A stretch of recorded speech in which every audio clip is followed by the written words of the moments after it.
Olá, tá começando o seu ponto de partida de sexta-feira. Seja muito bem-vindo. Eu sou Yasmin Restum e esse aqui ao meu lado, curiosamente, de novo, é Pedro Doria. Eu ainda tô apanhando? Pois é. Tô, né?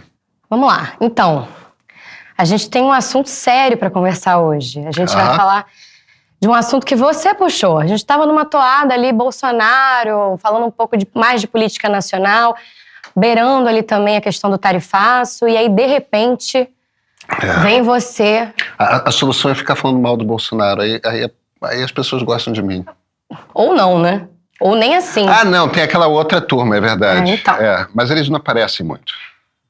Eles aparecem, mas é verdade, mais no privado, assim. A gente vai falar, infelizmente, de novo, de um assunto que é importante ser falado, mas enfim, a gente sempre é um ponto de... um assunto pesado, digamos assim, que é justamente essa crise humanitária em Gaza, onde você não esteve em Gaza, esteve em Israel, Jerusalém. Eu tive em Israel, eu tive muito próximo de Gaza, eu tive a 300 metros de Gaza. Sim, é bem mas eu não estive em Gaza. E a razão pela qual eu não estive em Gaza é que jornalistas não conseguem se credenciar para entrar em Gaza. Você poderia tentar entrar por conta própria, mas é uma zona de guerra, né? Seria você assumir o risco de... Não, é uma zona de guerra, uma loucura, não dá. Sim. É muito arriscado, então você, em guerra, você vai credenciado, equipado, tem toda uma coisa. Tanto que os jornalistas que estão em Gaza hoje são moradores de Gaza, contratados pelas diversas agências e evidentemente sob um risco imenso.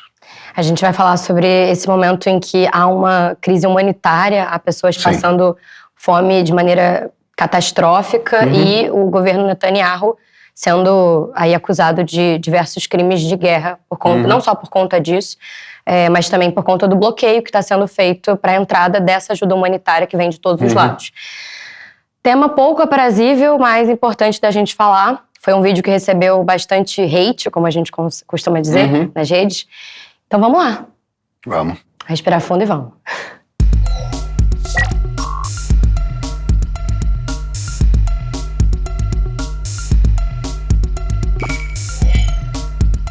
Eu vou começar, Pedro, com um comentário que não é nem exatamente uma pergunta, mas que eu achei interessante de trazer, que é do Alan Bertolo.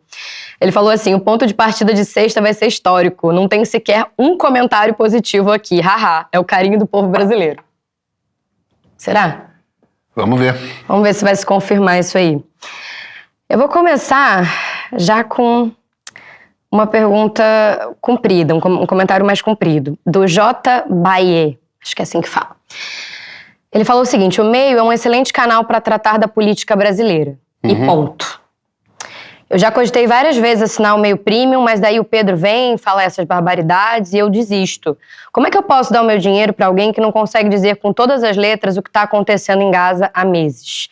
Que diante de uma das maiores tragédias humanitárias já transmitidas, mais de 60 mil mortos, vastas evidências, ele ainda consegue fazer um vídeo tão desconexo com a realidade.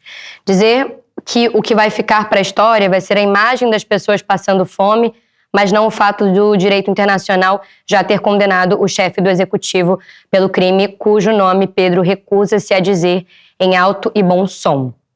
Eu realmente tenho dúvidas se o Pedro apenas tem dificuldade de ser imparcial quanto a esse assunto e, portanto, acha que está sendo perfeitamente razoável, ou se ele sabe o tamanho do absurdo que está dizendo, mas subestima o seu público. Enfim, o lado bom de tudo isso, se é que tem algum, é que aparentemente até o mais fervoroso dos sionistas, como o Pedro, já se convenceu de que o massacre deve parar. O que pode significar que há de fato um fim para essa... O que pode significar que de fato há um fim para essa matança que está próximo. Enfim, ficou meio truncado. Oremos. Vamos lá, deixa eu pegar algumas coisas. Não existe nenhuma condenação de ninguém por crime nenhum a respeito dessa guerra. Existe uma acusação formal, feita pela África do Sul, Brasil, mais alguns países, E esses julgamentos são lentos, são longos e são complexos. Um julgamento por limpeza étnica, por genocídio, ele precisa fundamentalmente ele precisa provar a intenção. E esse vai ser o desafio dos advogados. Do que eu estou falando de intenção?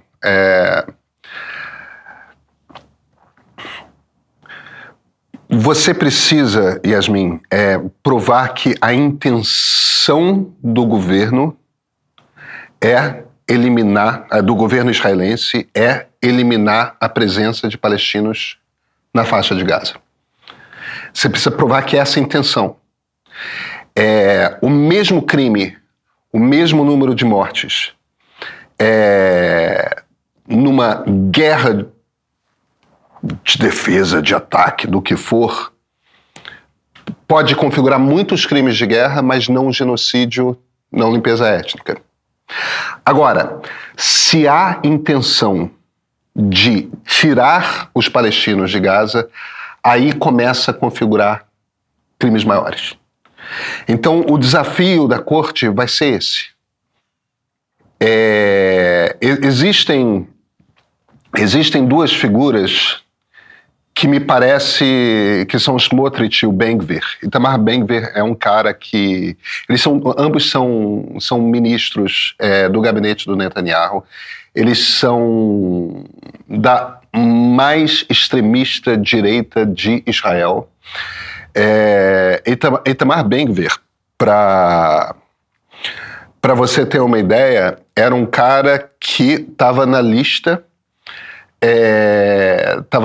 do serviço secreto, o Shin Bet, que é o lado da Polícia Federal que cuida da segurança dos primeiros ministros, das figuras que estão sob ameaça e tudo mais.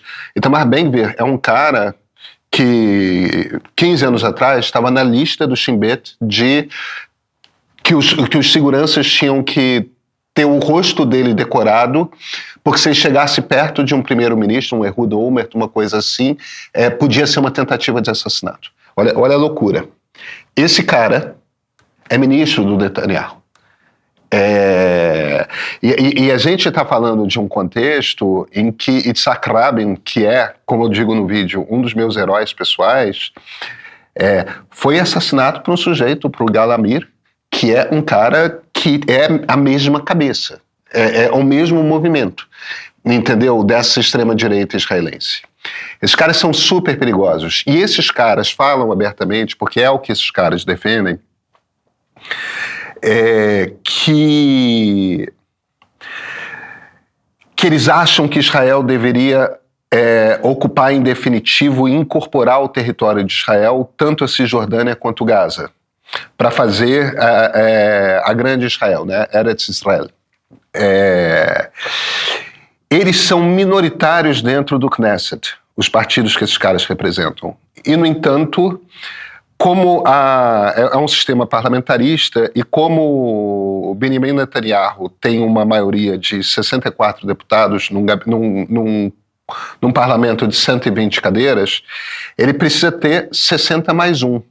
No momento que ele tiver 60 cadeiras, acabou, desmonta o governo e eleições são convocadas.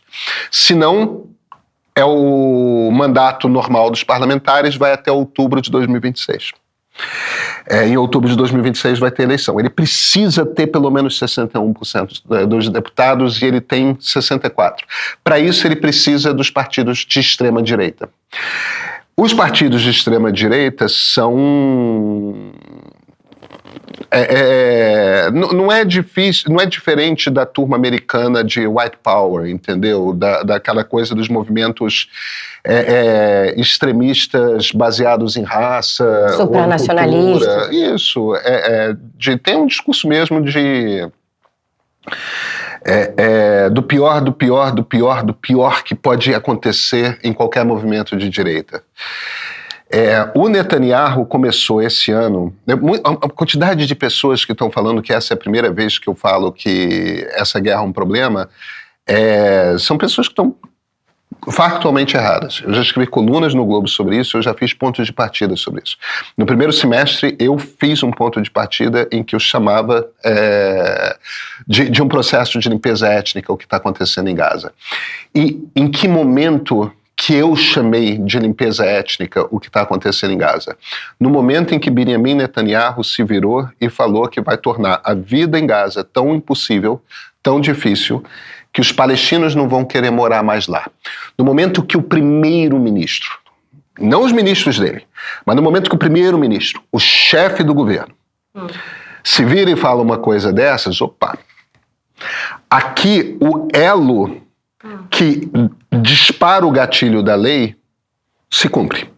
Porque o que dispara o gatilho da lei precisa ter a intenção, não basta você tornar a vida das pessoas impossível. Não basta você provocar uma grande fome.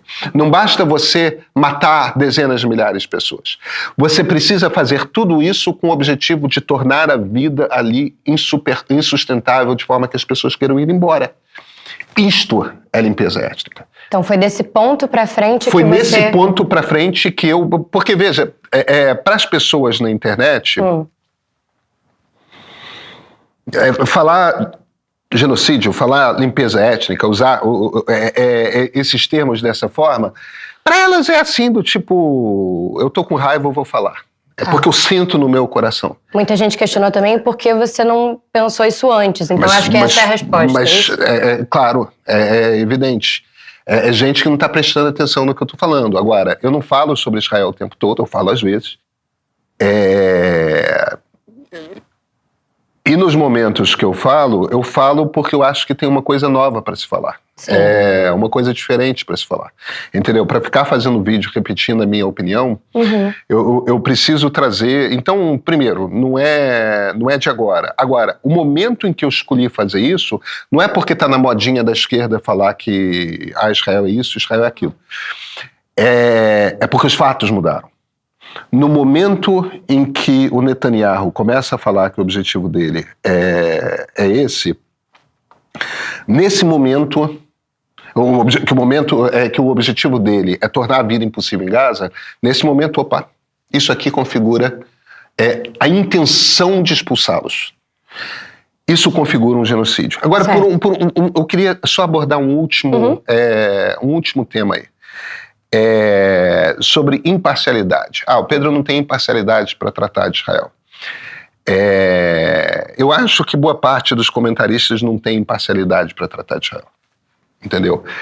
E eu não tô dizendo que eu tenha.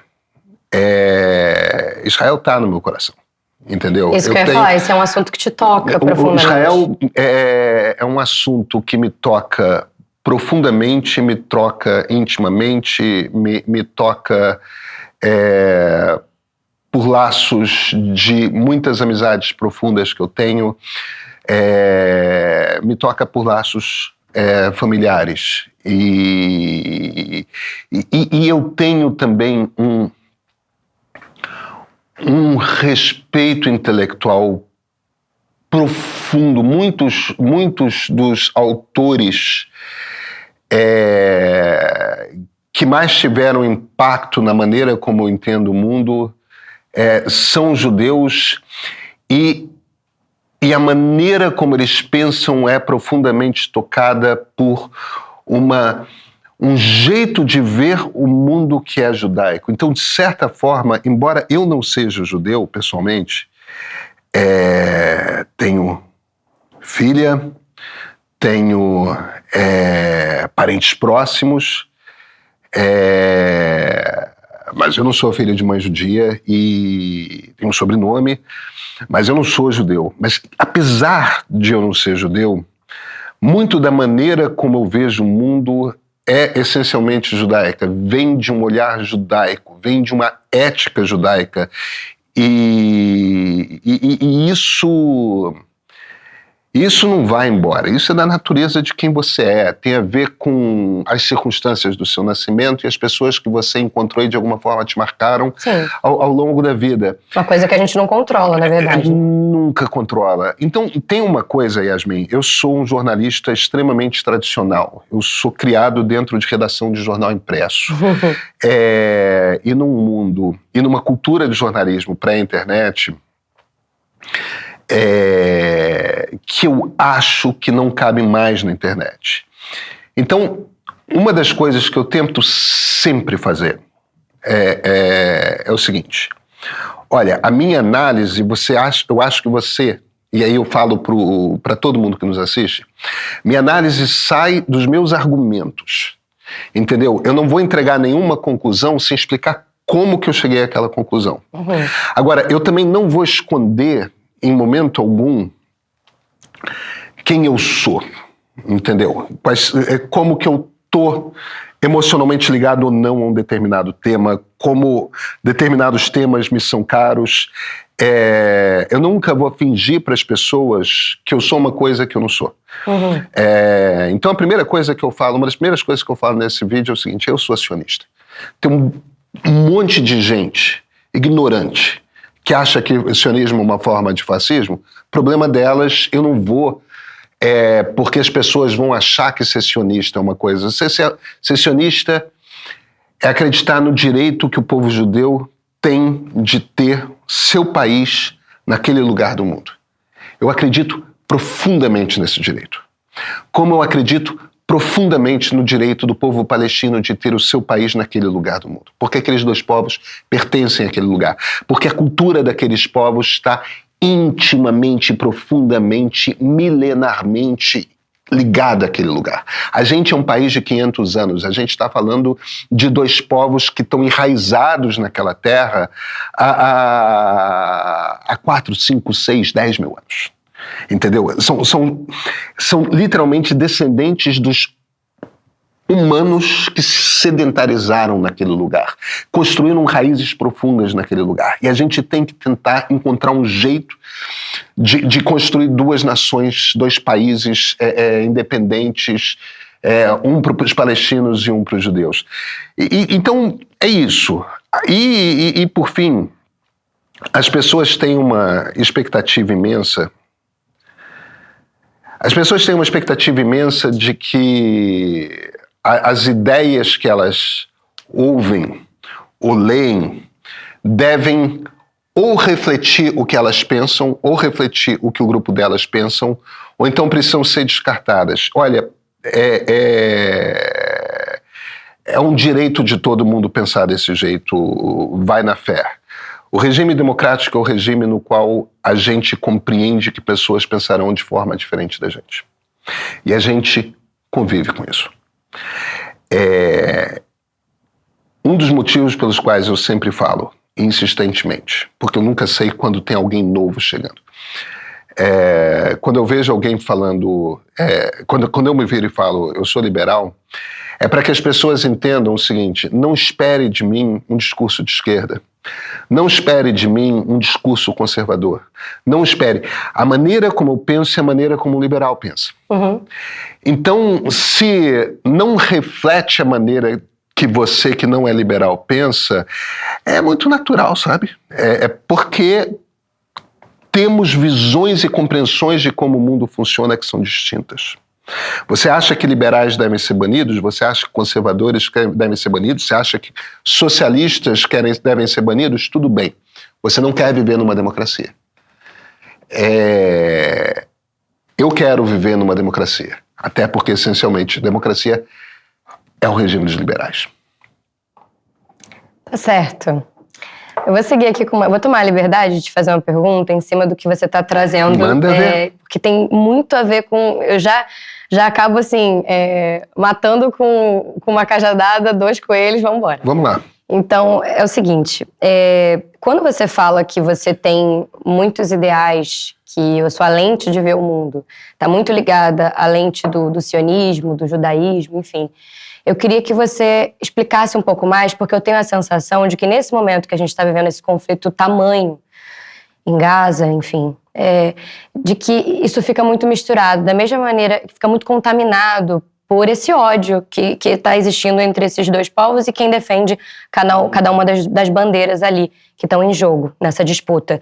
Então, do mesmo modo que a gente muitas vezes enxerga o governo Netanyahu como um reflexo do que é o povo judeu, faz-se essa confusão, eu queria que você explicasse um pouco mais de como é essa lente do sionismo, do judaísmo, na hora de interpretar o mundo e como é que esses ideais te confortam, te fazem sentir que tem uma identificação com você, porque eu acho que fica muito nebuloso, assim, eu sinto que existe uma grande nuvem que paira sobre esse assunto e que eu sinto falta dessa explicação. Você pode dar um exemplo, assim, não precisa...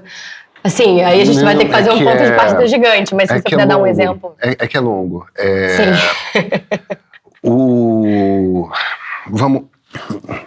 Vamos lá. Tá. O que a gente chama de cultura ocidental é um tripé. É a cultura judaica, é a cultura grega e é a cultura romana. Isso é o Ocidente.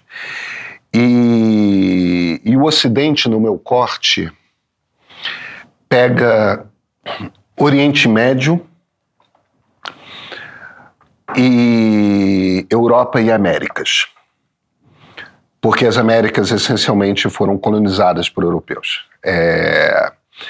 A África é um outro jogo e a Ásia, da Índia para lá, é outro jogo. São culturas muito diferentes. Mas se você pega o norte da África, né, o Maghreb, Sudão, Egito, Marrocos, Tunísia, Líbia, você pega ali o norte da África, você pega o Oriente Médio, você pega a Europa, você pega as Américas, a gente faz parte de um mesmo universo cultural. E esse universo cultural, ele começa em Canaã.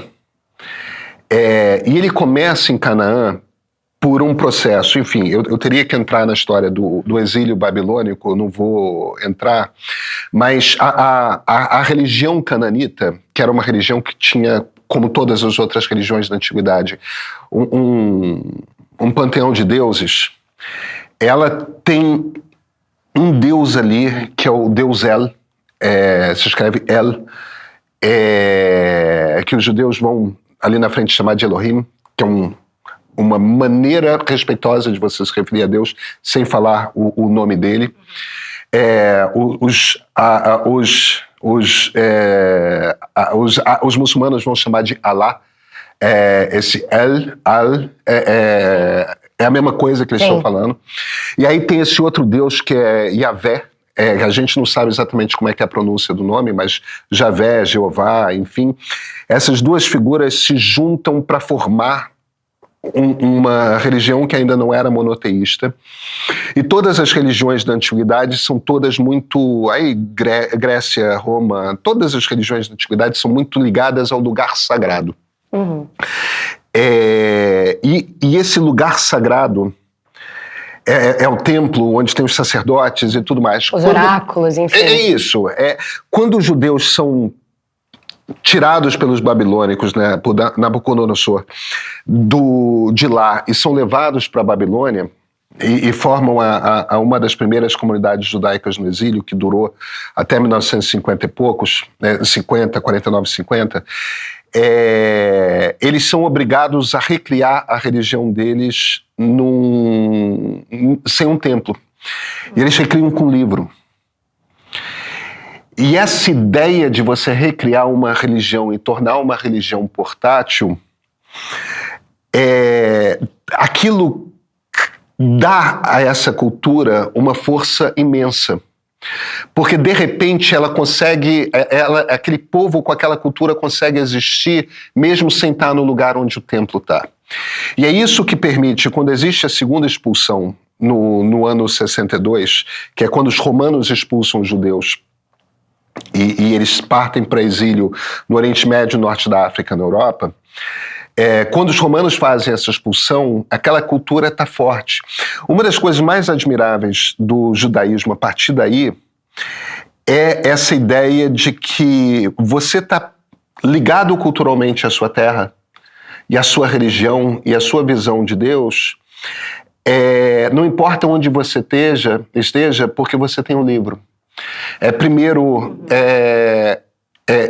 são os livros sagrados, né? A Tanakh, que é a Bíblia judaica, mas depois tem o Talmud também, que são as diversas interpretações, porque a partir daí eles transformam o judaísmo numa religião profundamente intelectualizada, que é uma religião que deixa de ter sacerdotes, deixa de ter padres, por assim dizer, deixa de ter pastores e passa a ser uma religião de intelectuais. O rabino não é um padre, não é um pastor. O rabino é um intelectual cujo trabalho é interpretar texto. Ele não é muito diferente de um filósofo, por assim dizer. E dessa forma,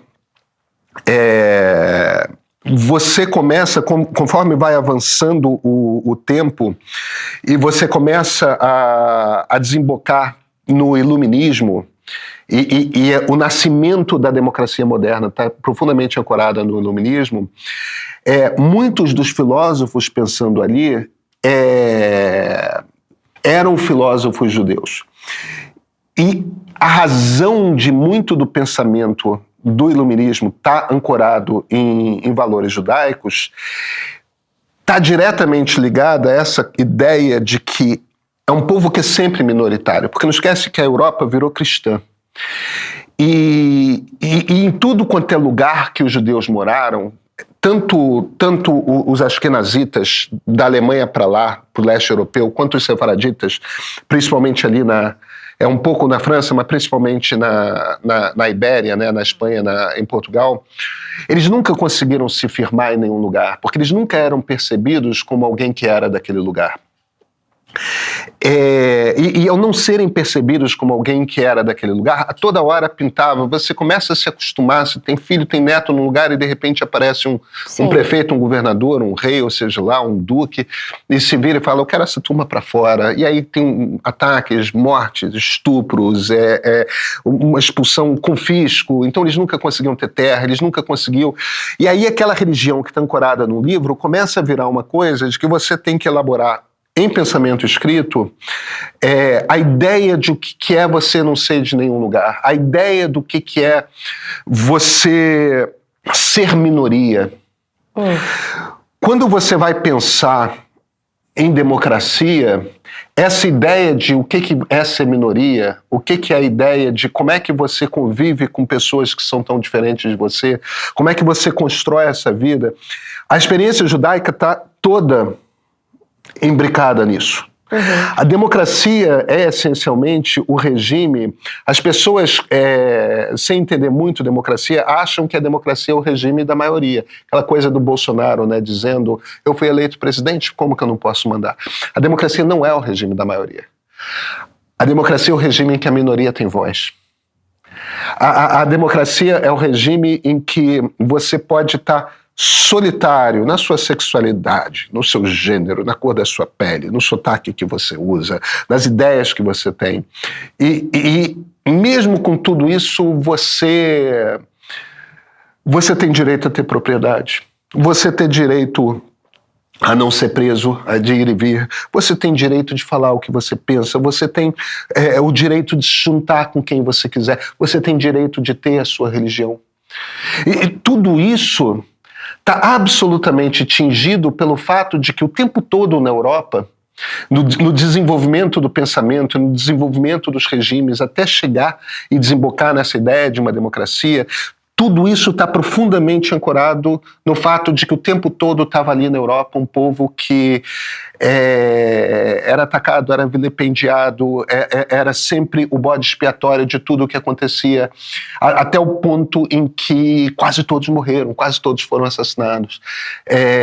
Então, tudo isso, Yasmin, a maneira como a gente conseguiu construir essa sociedade em que hoje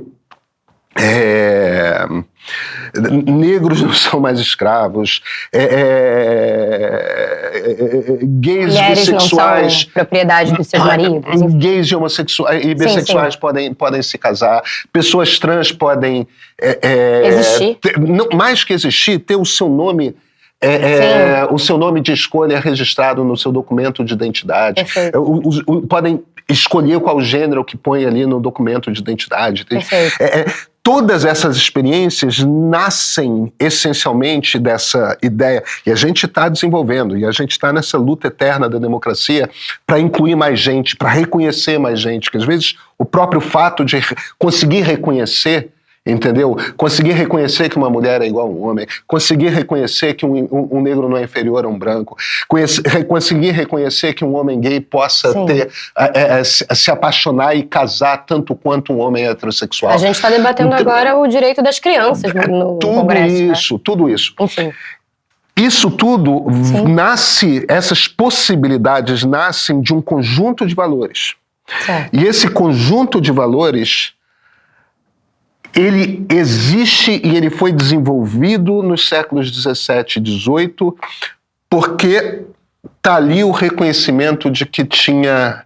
Porque muitos dos pensadores tinham essa experiência que era como é que a gente constrói um mundo em que aqueles que são minoria ou que são minorizados, embora a ideia de ser minorizado seja uma ideia mais recente, a âncora está nessa ideia de minoria. Como é que a gente consegue construir um regime em que a maioria não possa esmagar a minoria?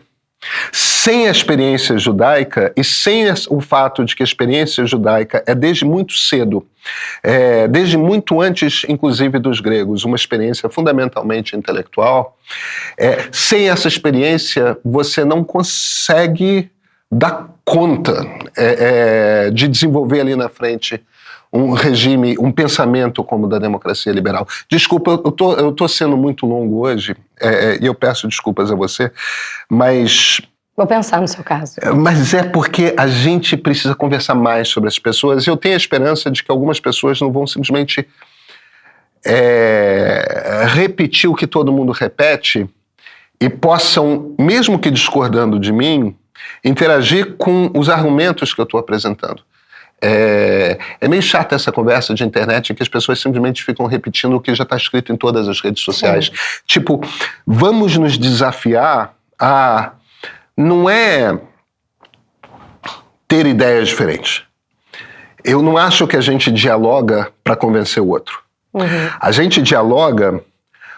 O convencer o outro é uma consequência que às vezes se dá. E às vezes se dá de nós sermos convencidos. Mas isso é uma coisa eventual, não é uma coisa sempre. A gente dialoga para reconhecer o outro, para entender em que o outro é diferente da gente. E às vezes a gente pode seguir com discordâncias profundas e não tem nenhum problema. Mas a discordância profunda precisa nascer, sabe, precisa nascer de um lugar que é ouvir, que é o interagir com o que está sendo falado. Olha, eu não tenho nenhum problema com hate, eu já estou acostumado com hate, entende? Nós liberais, como eu brinco de vez em quando, cabemos numa Kombi que nem a torcida do... apátridas, estou procurando meu espaço. E tá tudo bem, eu não me sinto apátrida, eu sou super brasileiro. Eu não me sinto minoria porque eu vivo numa democracia liberal. Mas o meu grupo, neste momento da história, é minoritário. A gente cabe numa Kombi. Eu estou acostumado com hate da direita, eu estou acostumado com hate da esquerda, está tudo certo. Eu só que às vezes gostaria que as pessoas discordassem do que eu estou falando, em vez de simplesmente ficar repetindo o que leram num quadradinho do Instagram. Sim. Pedro, tudo isso que você explicou, eu te agradeço. Foi um longo discurso, mas acho que deu para entender bastante de onde vem essa tua ligação afetiva também com esse modo de pensar. Aí tem família também, tem amigos muito queridos. Sim. Agora, o que pensa, o que vem do pensamento judaico não reflete exatamente, ou não vai refletir exatamente, o que pensam os seus governantes. E eu acho que a gente está vivendo esse momento de também, como eu disse, essa contaminação entre esses dois significantes aí, né?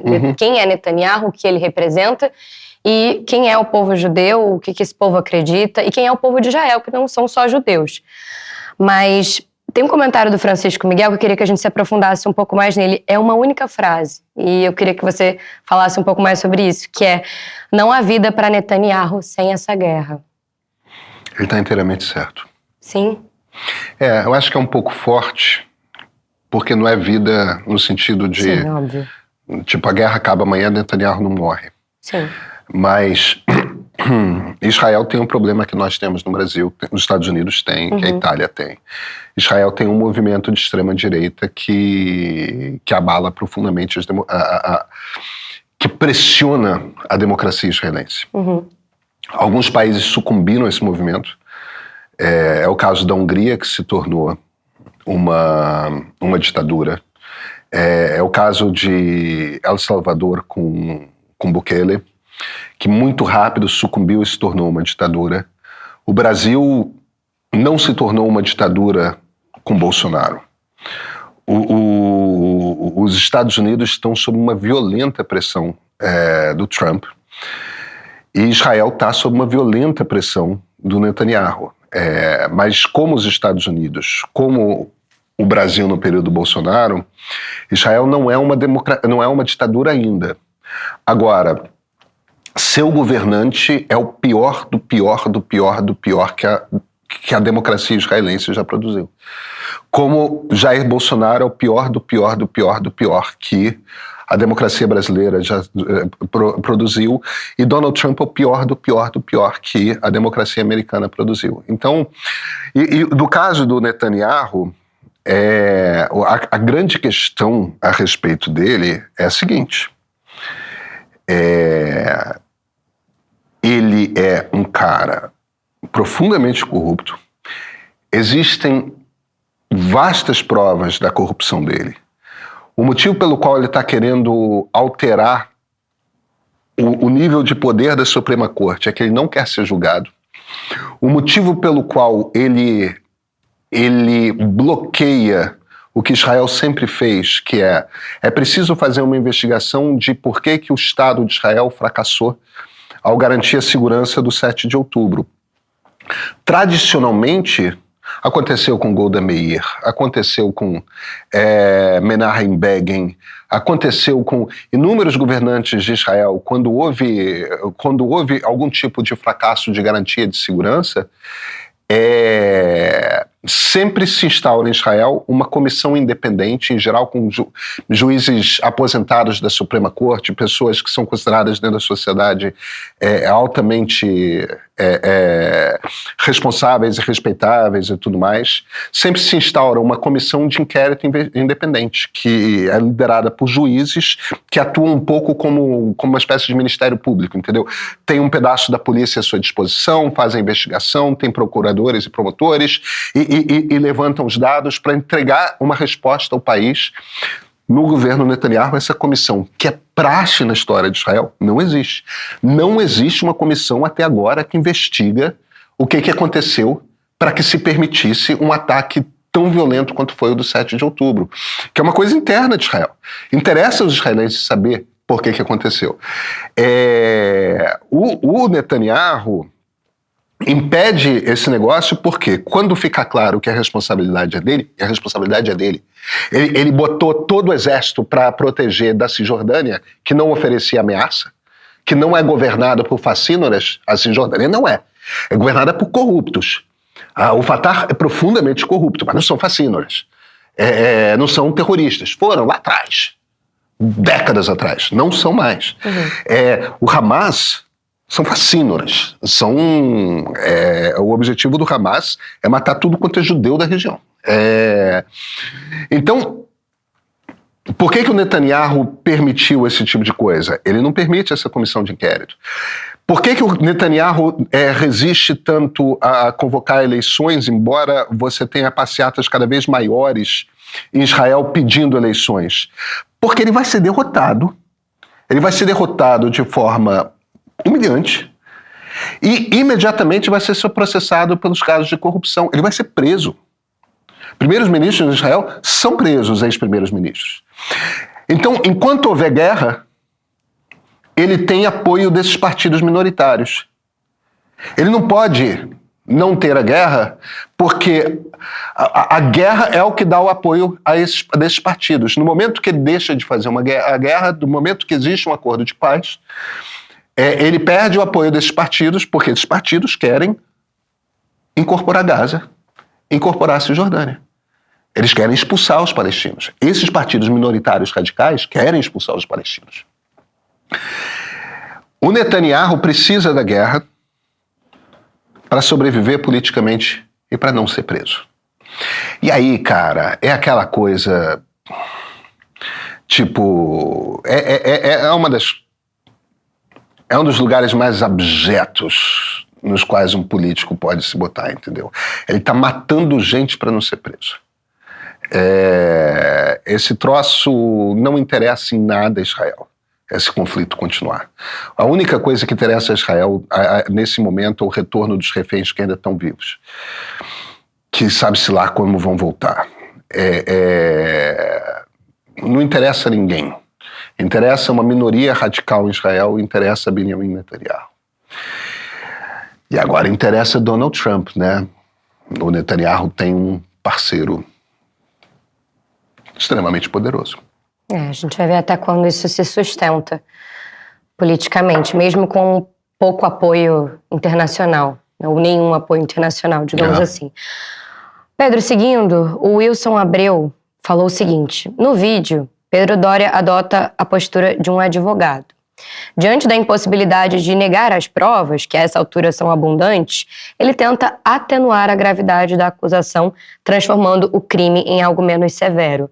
Resumidamente, a sua argumentação segue a seguinte linha: na parte sul de Gaza não há fome. A situação é terrível, mas não há fome. Na parte norte, há fome porque a região ainda está sob controle do Hamas e a ONU não consegue distribuir alimentos. O que ele omite é que a quantidade de suprimentos que Israel permite entrar no norte é insuficiente para atender a população local. Ele reconhece que Israel tem responsabilidade por ter invadido Gaza, mas a trata como algo secundário. Na prática, o que ele faz é tentar transformar um genocídio doloso em um genocídio culposo.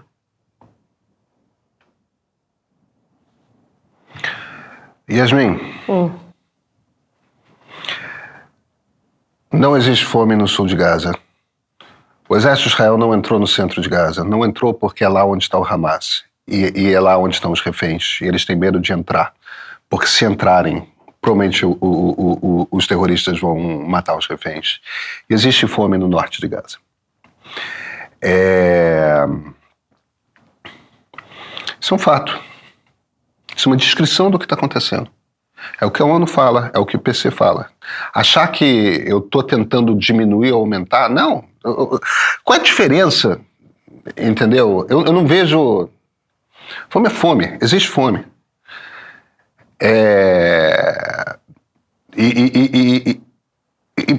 Eu não sei nem o que falar, porque eu não entendo exatamente qual o raciocínio que ele está seguindo. Eu acho que Israel é responsável por... E o vídeo inteiro é sobre isso. É sobre a responsabilidade que Israel tem pelo fato de que pessoas estão sentindo fome. Agora, eu tratei de explicar qual é a natureza do problema. Onde se dá fome? Por que se dá fome? E é isso. Porque tem uma questão... E por que essas questões são importantes? As pessoas acham... A turma de esquerda só está lendo o que as pessoas de esquerda falam sobre Israel. A turma pró-Netanyahu só está vendo o que as pessoas pró-Netanyahu falam. E aí você tem uma disputa de apresentações do problema na internet. Eu estou vendo tudo. Então, se você vai na rede de direita israelense, ou pró-Israel no mundo, o que você vê é o seguinte: fome, que fome? E aí tem vários vídeos tirados de pão pra cacete, de kaftas sendo servidas, de gente comendo ramos, e quibes, e banquetes, e comida que não acaba mais. Aí as pessoas olham para aquilo, tá vendo? Não tem fome em Gaza.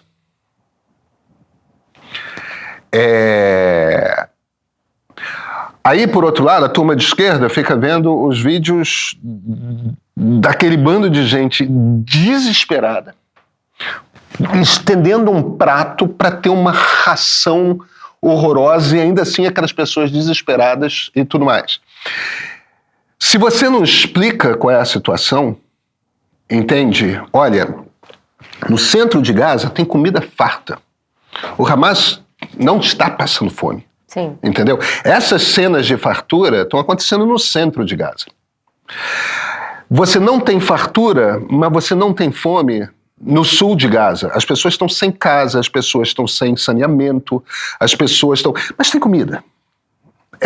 E tem algum atendimento médico no sul de Gaza, que é onde está a maior parte das pessoas. Tem mais de 1 milhão de pessoas refugiadas no sul. E você tem essa situação de crise máxima humanitária no norte. Então, o que esse cara, na verdade, está... É o seguinte, como ele está desinformado, qual é o meu ponto aqui de desinformado? Ele não sabe o que o mundo está vendo. Ele não sabe o que o outro lado está vendo. Ele não sabe quais são as informações que o outro lado está vendo. Uhum. Entende? Aí ele olha para esse negócio, para o meu argumento, e a maneira como eu construí o argumento, porque eu estou falando com todo mundo. E ele se vira e fala, ele está, na verdade, tentando defender Israel. Não, cara. Eu estou explicando para as pessoas que estão vendo cenas de fartura que isso não é o que está acontecendo no norte. Que isso é o que está acontecendo onde o Hamas ainda tem controle. Uma questão prática. É uma questão prática de informação. Sem você ter essa informação, você não entende o cenário completo. Entende? Então, as pessoas que estão ouvindo só o lado da... porque existem as bolhas na internet, né? As pessoas que estão ouvindo só um lado e estão se virando e falando, não tem fome, isso e aquilo. Não, peraí. Que de certa forma, eu estou respondendo no vídeo a carta do pessoal do Hasbara Brasil. Sim. E eles estão falando, não, esses números de fome não são confiáveis, porque o IPC não tem os dados de fato. Não tem os dados de fato. Ele tem os dados que dá para colher. Sim. E é sempre assim, e por isso a metodologia do IPC é assim e tal. Então eu estou explicando, por um lado, como é que o troço funciona. Aí a turma do outro lado se vira e fala, como assim você está trazendo essas explicações? O fato de que a fome já é... Claro que o fato de que a fome já é absurdo e intolerável. Claro. Eu estou explicando que tem fome. Então, eu acho isso uma coisa muito curiosa, porque nesse processo de emborrecimento de debate na internet, as pessoas olham para qualquer discurso e a única coisa que interessa a elas é um troço meio narcísico, né? A única coisa que interessa a elas no discurso de internet é o quanto que aquilo que eu estou lendo reafirma ou nega os memes que eu colecionei. Elas não percebem que existe um universo de outras pessoas que estão recebendo outros memes, que estão recebendo outros discursos. Existem várias outras bolhas.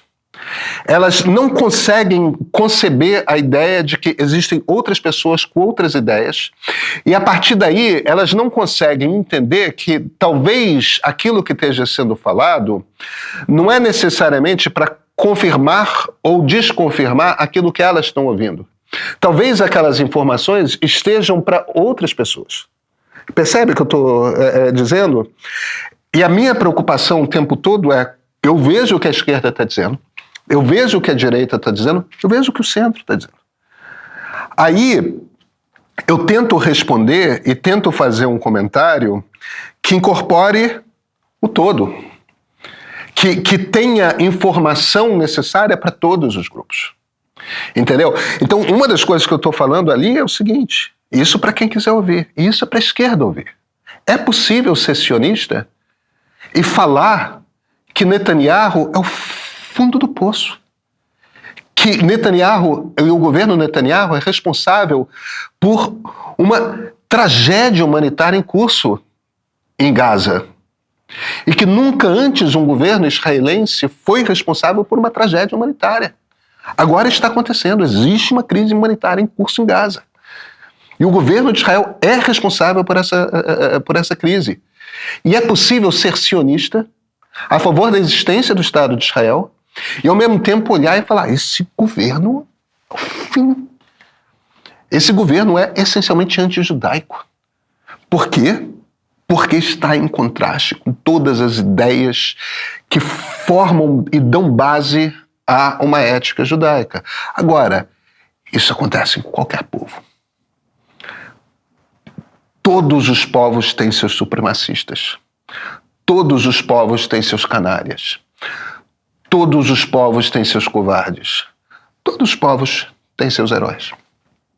Pedro, quando você fala sobre sionismo, é sempre um tema complexo por conta da definição do que é ser sionista, que basicamente, enfim, você já trouxe que é ser a favor de um Estado de Israel respeitado, reconhecido, pleno, enfim. Mas que não descarta um Estado palestino, e você fala disso muito claramente no vídeo no último ponto de partida seu.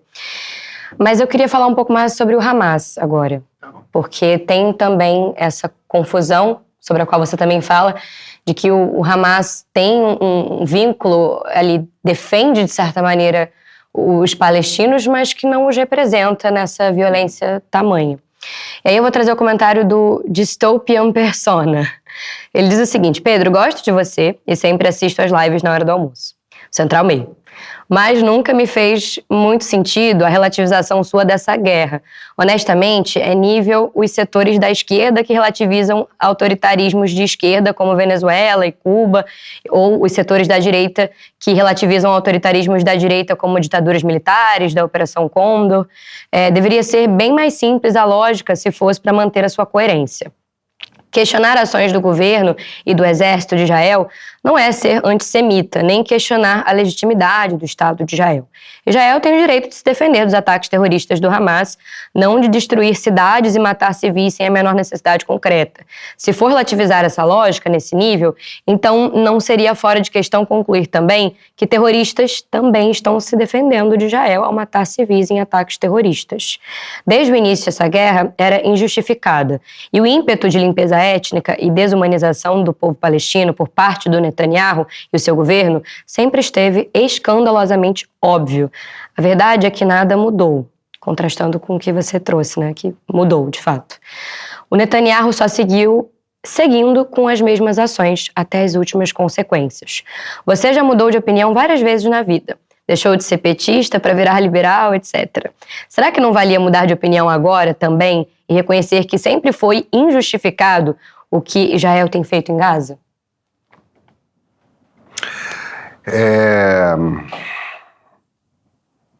Yasmin, enfim, a pergunta é muito ampla. Sim. Eu acho a opção pelo terrorismo injustificável sempre. Eu acho a opção pelo terrorismo ilegítima, absurda e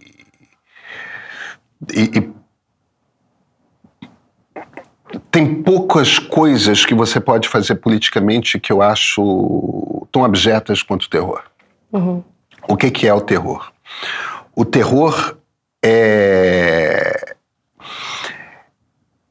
provocar, é agir com violência, com o objetivo não só de machucar ou matar, mas com o objetivo de infligir um nível de dor tão grande que deixe todas as outras pessoas daquele grupo com medo e a partir daí convença elas a deixarem um determinado lugar. Eu acho o Hamas absolutamente abjeto. Eu acho a maneira, o que eles fizeram no 7 de outubro enfim, então, se você acha que terrorismo é justificável, tô fora. A gente não conversa, a gente não compartilha dos mesmos valores. Uhum. Ponto. Eu sou um democrata e terrorismo terrorismo não tem espaço numa democracia. Agora, eu não quero entrar num debate sobre... Porque aí a gente precisava fazer um ponto de partida inteiro e não bastava, e não era suficiente. Eu não quero entrar num debate sobre o que Israel fez no ano X, o que Israel fez no ano Y. Tem muito movimento de vai e de vem, entendeu? Tem governos que incentivam assentamentos que eu acho absurdos, em Gaza e na Cisjordânia. Tem governos que vão lá e retiram esses assentamentos. E não é necessariamente, tem governos de direita que retiram assentamentos. Houve governos de esquerda que incentivaram assentamentos. Então, o contexto do momento é um, o contexto do momento é outro. Tem momentos em que a fundação da Palestina estava muito próxima, momentos que a fundação da Palestina estava muito distante. Existe um princípio que eu sigo nesse instante, que é para esses temas, que é o seguinte: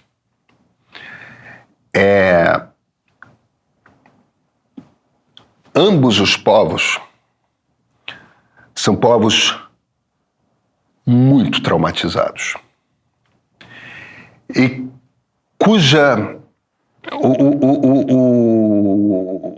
o século XX foi muito duro para judeus e muito duro para palestinos. E se você começar a tentar botar o trauma de um lado e o trauma de outro numa balança para tentar dizer quem está mais certo porque está mais traumatizado, você não vai chegar a lugar nenhum. Você não vai chegar a lugar nenhum. Trauma, cara. Quando ainda mais traumas de povos. São coisas que só curam com gerações. Então, os traumas do século XX, início do século XXI, eles não vão embora nos próximos 5 anos. Eles não vão embora nos próximos 10 anos. Eles não vão embora mesmo se houver a criação de 2 estados? Não. Então o que a gente tem que fazer é o seguinte: olhar para o problema concreto. O problema concreto é: os judeus têm o seu país, os palestinos não têm seu país. O que a gente precisa fazer para que os palestinos venham ter seu país? Qual o trabalho? Entende? Vamos criar esse país. A gente só vai conseguir olhar para a história quando ela estiver distante. Então, a gente só vai conseguir começar a resolver o trauma quando os netos dos fundadores do país Palestina estiverem governando o país Palestina. Até lá, o trauma do meu pai, o trauma do meu avô, eu convivi com ele e eu herdei um bocado daquele ódio. E a mesma coisa vale para os israelenses. É isso. Tem que ter um nível de pragmatismo que quer ficar ali alimentando o trauma, revivendo. Mas eu isso, eu aquilo. E tem mais. Povo traumatizado... Povo traumatizado, eu acho muito curioso essa turma que não conhece um palestino, não conhece um israelense. Mas eu tive um colega judeu no colégio. E fica no jogo do... Porque leu meia dúzia de coisas na internet, fica no jogo do... mas isso, mas aquilo, mas o... Cara... A verdade é a seguinte, você olha para... Você conversa com alguém, quando dois povos estão traumatizados e em conflito, eles têm uma profunda dificuldade de ouvir o outro, enquanto o outro não reconhece o seu trauma. Então você cria uma dificuldade profunda de ter essa conversa, porque o israelense senta e espera do palestino: eu quero que você reconheça o meu trauma para eu poder começar a conversar com você. E o palestino senta do outro lado e se vira e fala: eu quero que você reconheça o meu trauma. E o diabo é que muitas vezes, não em todos os casos, mas muitas vezes, o outro é o causador do trauma. E ambos têm traumas infligidos um pelo outro. E esse troço traz uma carga emocional para essa conversa que trava a conversa de início. Por que, em geral, são soldados que fazem a paz? Porque foi um general, o Yitzhak Rabin, e o líder político, mas também militar, que sempre andava fardado, da OLP, Yasser Arafat, que se deram as mãos. Por que são os militares? A verdade é que militares entendem melhor do que quaisquer outros a dor da guerra. Tem mais habilidade, talvez, para conversar nessas situações. Por isso, militares têm uma tendência a estar mais dispostos a fazer a paz logo do que... O militar tem uma noção maior do sofrimento do outro porque ele mata o outro. Então ele consegue entender, pô, tá, a minha turma está cansada de morrer, a sua turma está cansada de morrer, vamos... eu acho que a gente não foge disso, sabe? Eu falo com muita frequência que eu tenho muita esperança num líder palestino chamado Mahmoud Barghouti, porque é o cara que é o líder da segunda intifada, que deixou Israel em pânico no início do século XXI, que matou muita gente e está preso há muito tempo. Eu tenho muita esperança de que ele possa vir a ser um líder para os palestinos, que ele possa ser libertado por Israel, que possa vir a ser meio que um Nelson Mandela. Mas sei lá, Yasmin, também depois, quando essa guerra acabar, eu tenho muito medo do que vai sair de Gaza, porque o nível de sofrimento que essa população passou A gente só vai conseguir falar de trauma quando houver o país Palestina, governado por palestinos. Pedro, para fechar, eu vou seguir com um comentário as perguntas também falando de Hamas, do PGNR 100. Ele falou o seguinte: Pedro, eu vou começar meu comentário reconhecendo que eu careço de vasto embasamento para posicionar com a ênfase necessária. Sendo assim, eu vou utilizar um ponto de vista que me suscitou algumas perguntas e afirmações que parecem passar despercebidos. Primeiro, o Hamas é uma praga, sim, sem dúvida. Mas se analisarmos friamente, o ser considerado terrorista ou defensor é definido apenas por quem tem nas mãos o poder da retórica. A gente está falando um pouco sobre isso, que geralmente se concentra no lado poderoso. Quem perde toda a família pelas mãos do defensor, muito facilmente considera o agressor como terrorista. Isso nos leva a outro ponto da sua argumentação. 2. O que sobrou do Hamas são meninos de 13 ou 14 anos. Por que ou por quem essas crianças estão lutando? Seriam eles os órfãos? Não seria Israel o fomentador da praga? Israel entra para matar em nome dos seus mortos. Por que seriam eles, a ter que agir diferente? Quem nasceu primeiro, o ovo ou a galinha? Terceiro, o Hamas não se importa com a vida dos palestinos. E emendo com... Ele está citando trechos do seu ponto de partida. Israel tem a mais competente inteligência da região. Não parece estranho que essa inteligência realmente extremamente avançada tenha deixado passar despercebido esse planejamento terrorista do Hamas? Seria insano demais cogitar que Israel tenha vendido alguns dos seus em nome de um motivo que gerasse apoio para um conflito desejado por motivos outros. Não se trata jamais de uma afirmação. mas dada a voracidade dos planos em curso, eu penso ser possível, sim. Meio conspiratório, né? Mas enfim. Eu acho bem conspiratório, tá?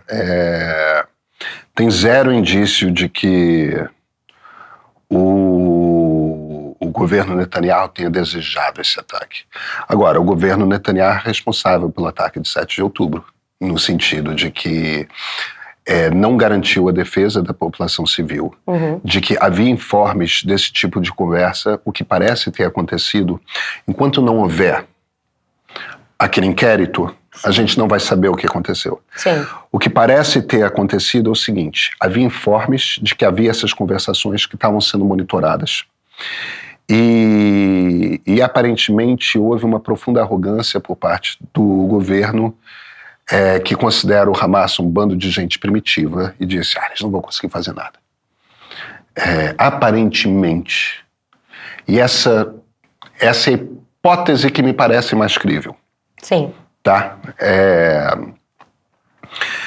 Eu não acho... E, cara, tem muita coisa ali que é acaso.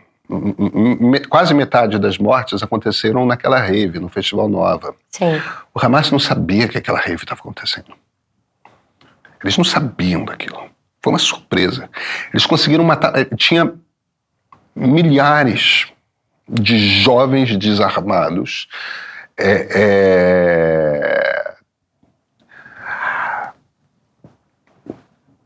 para o Hamas fazer o que quisesse. Então, o primeiro ponto é esse. Por que o Hamas... O Hamas tinha um exército de 20 mil homens. E pelo menos 15 mil morreram. Esses são números do exército de Israel, tá? Eles têm uma inteligência profundamente sofisticada. Eu tendo a acreditar nisso. Eles repuseram esses homens. Gaza, por uma questão demográfica, por questão de natalidade, tem muita criança.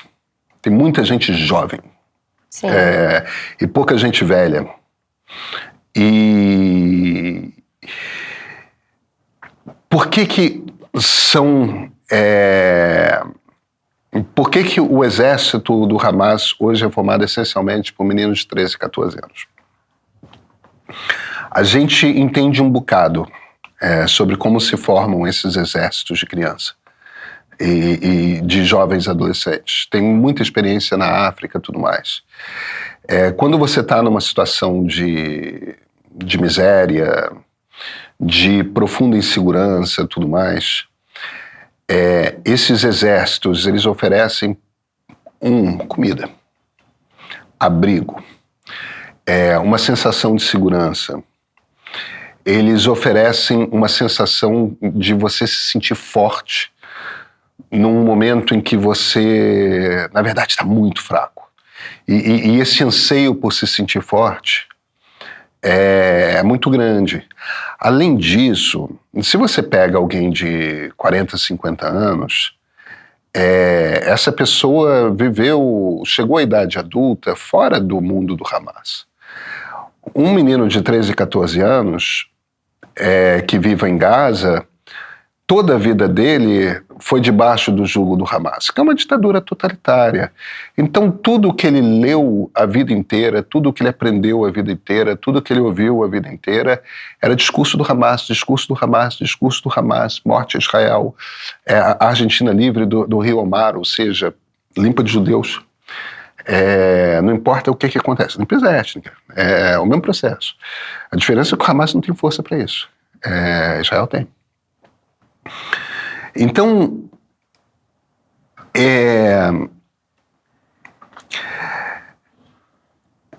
aí, claro, tem ódio a Israel. E se você olha para o que Israel está fazendo com a vida dessas pessoas todas, ódio a Israel. Então você junta tudo isso e você entende por que o Hamas é um troço de homens e não de mulheres, você entende por que é de um exército cada vez mais jovem. Muitos dos homens com 20, 25 também morreram, porque estavam na linha de batalha. Guerras são muito... É que o homem jovem, na nossa sociedade hoje, ele não é valorizado. Então, todo mundo fica falando do número de mulheres, de crianças, de velhos que morreram. Mas quem mais morre, Yasmin, é homem de 20 anos. É homem de 25 anos. anos. De frente. É claro. Então, eles são os primeiros a ir embora. E aí você tem que repor. E quando começa a faltar, não tem mais 20, vai para 18 e 17. Não tem mais 18 e 17, vai para 15, vai para 14, vai para 13. É o que tem. E ao mesmo tempo eles precisam... o Hamas é muito cioso. O Hamas entende como Israel funciona. Então entende quando tem drone, entende quando tem satélite, entende quando tem escuta, entende todas essas coisas. E eles jogam com isso. O Hamas entende... O Hamas é parte da Irmandade Muçulmana. A Irmandade Muçulmana é um movimento ultra-radical, pan-árabe, religioso que nasce no Egito, nos anos 40, e que vai abrindo filiais, por assim dizer. O Hamas é a filial da Irmandade Muçulmana em Gaza. Eles acham que se você morre lutando por Alá, ou por um império árabe contínuo, do Marrocos até o Iraque, até encostar ali no mundo persa, né, Afeganistão, Irã e tal, eles acreditam que se você morre, você vai ser recebido por não sei quantas virgens e vai ter tudo que você não teve na Terra. É isso que justifica homem-bomba, isso que... Sim.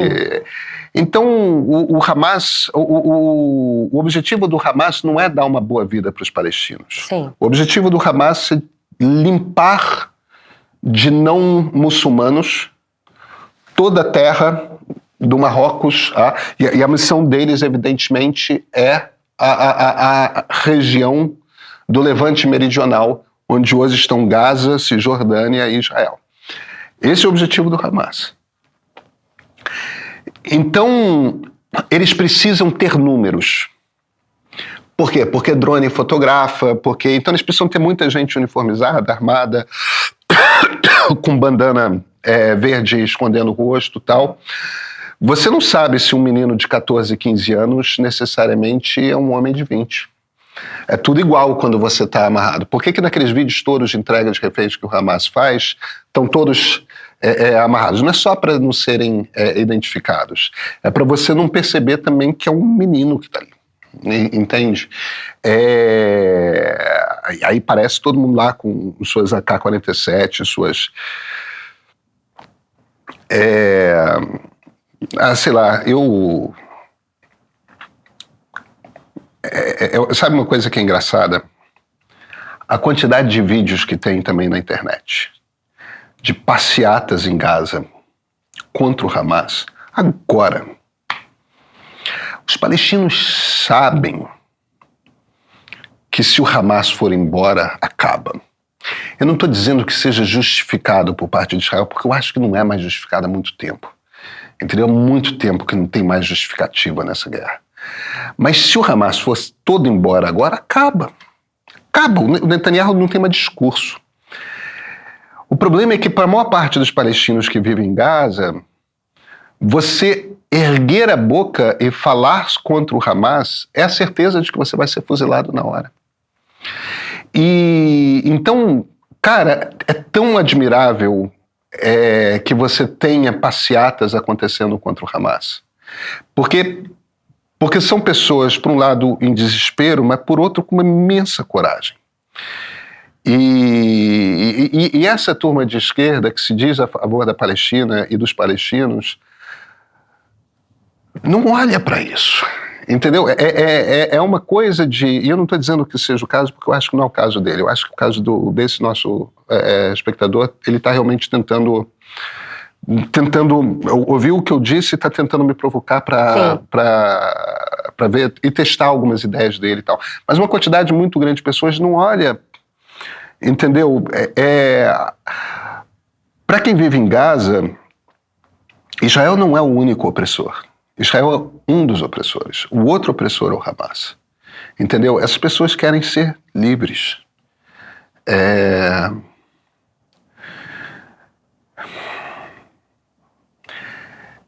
uma tragédia, cara. Tudo isso é uma tragédia. Como se esse ponto de partida já não tivesse gigante, eu vou fazer só um convite a todo mundo que está nos assistindo para que assine o meio e confira. A gente tem o ponto de partida da série, em que infelizmente eu não estou presente, porque eu e o Pedro a gente tem uma rivalidade e tal, mas é porque o Pedro foi a Israel e esteve lá presente, vivenciou muita coisa. A gente pode concordar, a gente pode discordar, mas é um material bem bacana, feito exclusivo do meio, né, exclusivo feito por nós, e que a gente se debruça mais sobre esse assunto, enfim, como se esse ponto de partida, assim, se você ficou com um gostinho de quero mais, é uma boa alternativa. E Pedro esteve lá em loco. Eu quero muito que as pessoas assinem, mas deixa eu dar uma sugestão também gratuita. Claro. Tem um Conversas com o Meio que está aberto aqui no nosso canal do YouTube, de uma conversa minha com Marcos Lisboa. Marcos Lisboa é um cara que eu admiro imensamente. A mulher dele é palestina. E nós dois somos liberais. Então, eu acho que tem uma conversa ali. Eu, pai de uma moça judia, o Marcos, marido de uma mulher palestina. Nós, nem judeus, nem palestinos, mas que temos muito carinho pela região, pelas culturas, e que pensamos politicamente muito parecido a respeito de muitas coisas, mas que temos concordâncias e discordâncias a respeito desse conflito. Eu acho que tem se alguém se interessa por ver não o que a direita está falando, não o que a esquerda está falando, e não estou dizendo que não tenha valor no que a esquerda está falando ou na direita está falando, tudo tem valor. Mas se alguém quiser ver dois liberais conversando sobre isso, e como que dois liberais, digamos assim, não em lados distintos do conflito, porque ambos somos a favor do cessar-fogo. Do cessar-fogo e dos dois países. Sim. Mas dois liberais com vieses diferentes a respeito desse conflito. Essa conversa está aberta aqui no nosso YouTube. Aí, viu? Tá bom? Tá certo. Pedro, obrigada Obrigado pela sua você. dica, pelo seu tempo. Mais uma vez a gente fazendo um programa difícil. Mais longo do que devia. Pois é. Mas a culpa é sua. A culpa é minha. Até semana que vem. O julgamento de Jair Bolsonaro está chegando e com ele uma pergunta importante vem à tona. Após mais uma tentativa de golpe, quais são as forças que fazem a nossa democracia seguir firme? Apesar das disputas políticas intensas, é fundamental reconhecer os avanços que a nova república trouxe para o Brasil. Eleições livres, liberdade de imprensa, fortalecimento institucional e a garantia dos nossos direitos fundamentais. Milhares de pessoas já assistiram ao documentário Democracia, uma história sem fim, que reúne cientistas políticos, jornalistas, grandes especialistas para refletir sobre os desafios atuais, as conquistas históricas e os caminhos possíveis para fortalecer ainda mais o regime que define quem somos como país. Não fique de fora dessa conversa essencial para compreender melhor este momento político e valorizar a democracia que construímos juntos. Já disponível no Meio Prime.